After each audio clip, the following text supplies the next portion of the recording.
Mumbai to hum nahi ja sakte the, hum Mumbai ko yahan le aaye. Welcome to London once again. Thank How's you. it been so far? Wonderful. Yeah. Cool. Yeah. Superboys of Malegaon. I watched it last night and congratulations, it's at the BFI. But I kind of wanted to understand about the film festival run because I think the film is already backed by pretty big names, pretty big production houses. So how does a film festival run help the film further? I think what it does is, when you have films which you feel have a potential of going through a slightly more wider audience than just the diaspora. Because usually most of the movies will be targeted to the diaspora in UK, US, Australia, Middle East. I'm talking outside the home country. I think a film like this deserves to be told to a slightly more wider audience.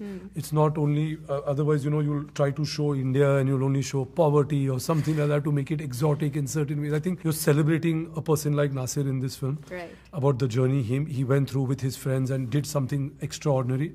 And we thought this is a story which can be told. And I think the festival circuit is the best way of getting the film discovered to a slightly more wider audience. And that's how it started with TIFF. It's here now. And we're really hoping that this will all propel the theatrical release, which will happen in January, February, which we are planning to do. And the fact that you mentioned about a streaming platform which is behind and backing the film, I think they also resonated with what we were feeling and agreed to. Otherwise, usually they would want to go straight onto the service. Right. But I think they are giving it all their might and power to push it for a theatrical release. So That was actually one of my questions as well because Amazon is backing it. So the assumption is, it's going to go straight to streaming. But I guess there is a traditional route that you are planning after the film festival run as well. yes. Okay. Yes. Reema and Zoya, I want to come to you for the film. Obviously, I've seen a few of your interviews and stuff, so I do know that you've seen the documentary about like a decade ago, and that's where the germ of an idea developed. But I wanted to check with both of you. What was that first conversation like with Nasir to sort of pitch the idea that we're going to take your film and take your life and make it into a film? How was that conversation like? I mean, we had so many conversations with him, I don't even remember what that first one was like. Because I met him and we started chatting and we started talking, and I realized that there was so much to this story and how he started and what was going on with him and Shafiq, because Shafiq had obviously, Superman had been made and he'd been diagnosed and things like that. And what was going on with him, and I realized what this whole thing meant of having Shafiq in this film. And I think those were the things that propelled us to basically, I was like, a film needs to be made on the making of you. And he was very excited that we do that. And we're very lucky because I told them the story. They jumped on it. Ritesh got his life rights. And it took us time. We had prior commitments and stuff, and he didn't take it back. Like he had a lot of people approach him, like very reputed filmmakers approach him, and I told him, I said, it can't happen right now, and I don't want to hold on to something, and if you need to move, you should. And he was like, no, I think your team is the best. It clicked. Yeah. You guys are the best to tell the story. And how was his reaction after watching the film? He came into the edit and watched it, and like he was in tears. Aww. Yeah, he cried. And I'm so happy that he was with us in Toronto to get, the audience reaction. Like Zoya saying that the documentary, which is beautiful, and I loved it, but there's so much more, that was just about the making of Superman of Malegaon. But there was so much more to the story that I felt it really, really lent itself to like a full feature-length film. And needed to be told the way that it is now. Adarsh, I will come to you now because you've played the Nasir. So again, I know that there is a whole prep that you had done, but before we get into that, tell me, does it make your job easier or harder when you have so much material as research to use to play somebody's life? Both. I think it's easier because there is a reference, but it's harder because there's reference for everyone to see. Yeah. So it can go either way. Yeah. But the idea was to identify the essence of Nasir and not try to mimic him or copy him. Or I mean, of course, there's a certain externality to Nasir, and he's very free-spirited in the way he communicates and the way he talks. He's used a lot of hands. Nasir, as much as as many words as he uses, his hands are constantly moving to explain He's everything. animated. He's very animated. Yeah. You know, he occupies a lot of space when he talks. Interesting. I feel like I yeah. have to watch the film again to see if you Yeah, I was portrayed constantly, that. yeah. Oh, I think I missed it. I have to watch it again now. Okay. But I think you also made a short film in the whole process? Yeah. I never thought that my first film as a producer would be that film. Did you get the producer title? Did you get the credit, actually? I did. Yeah. Yes. Okay. He's got a producer and an assistant director credit on the film. Nice. When are we going to be able to see that film? It's there, but I'll never tell you what it's called. Oh, no way. I know it. Was it Kranti Veer? Why do you know remake? that? I mean, I've done my research. Yeah, it's called Nana Ki Kranti. To be very honest with you, I was trying to look for it myself last year. I couldn't find it. So I'm going to ask Nasir to send it to me. Put it on YouTube? It is on YouTube. It is Oh, on is YouTube. it? It is. But wait, what is it called again? It's called Nana Ki Kranti. Nana Ki Kranti. Why Nana Ki Kranti? Because Nana Patekar. So Acha, smart. spoof of a couple of different films. Have you all watched the original Malegaon productions? I have.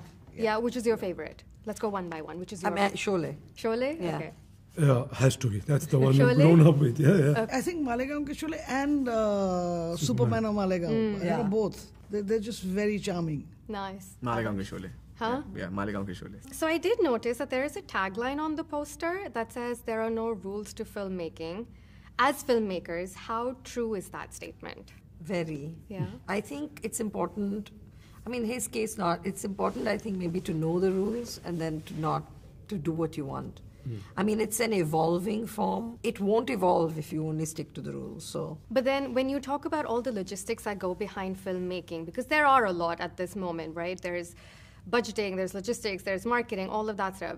Do you still have to confine yourself within those rules? Or do you feel like you're confined still within those rules? Those aren't rules, those are parameters. Yeah. But I think that all of Nasir's films are a testament to the fact that there are no rules to filmmaking. Yeah, I guess that makes sense. Okay, so we're running out of time, and I'm going to move into another segment that we've never done before. It's a rapid fire. Okay. Are you guys ready? Yes. Okay, so this is on Popcorn Pixels, so we won't call it rapid fire, we'll call it fiery popcorn round. I'll ask the same questions, we'll just go one by one, so some of you may get more time to think about your responses. Okay. Zoya, we'll start with you. Oh, great. Okay, Zoya, your favorite film growing up that made you want to become a filmmaker? Salam Bombay. Salam Bombay.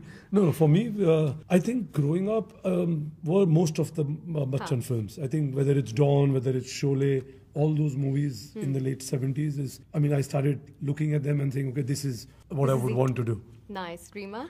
Salam Bombay, actually, like Zoya, yeah. Amazing. Adarsh? The first film that left a very profound impact on me was Yuva. Oh, Yuva, that's a good one. Okay, next question. We'll start with you, Adarsh. Films and cinema typically immortalize artists, characters, and that's one layer that you've also touched upon in the film. What's the legacy you would like to build for yourself and be remembered for? I guess just do good films. There's no plan as such. Fair enough. I'd like to make as many films as I can before I die, and then when people look back, I want them to say I made more good films than bad films. I think the legacy, the kind of films and the stories you want to tell, we want generations ahead to look at them, and it still sparks some amount of conversation, leaves you with a thought, and not being preachy, and still being engaging with them. Yeah, you wanna do good work, and you want that work is going to outlive you, whether you like it or not.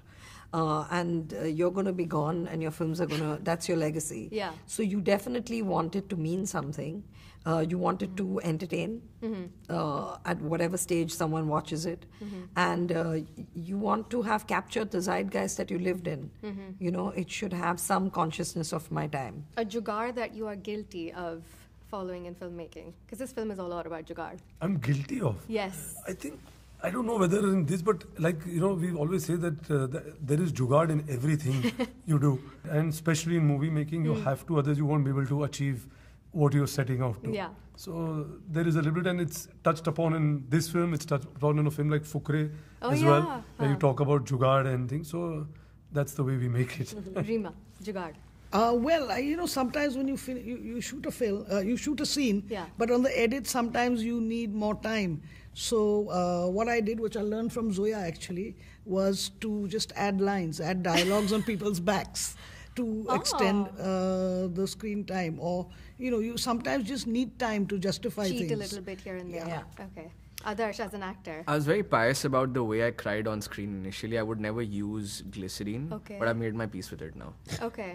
Doesn't come easy for you to now cry on the spot. No, it's because sometimes the factors are not conducive enough for you to cry. You know, there's so much happening. Yeah.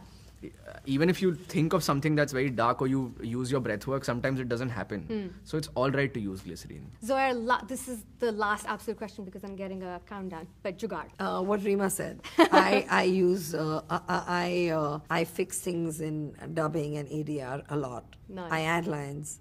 Well, it flows seamlessly, so we don't really know. Yeah. Thank you so Thank much you. for your Thank you. time, Thank and I you. look forward to the big theatrical release of the film. Thank you. Thank you.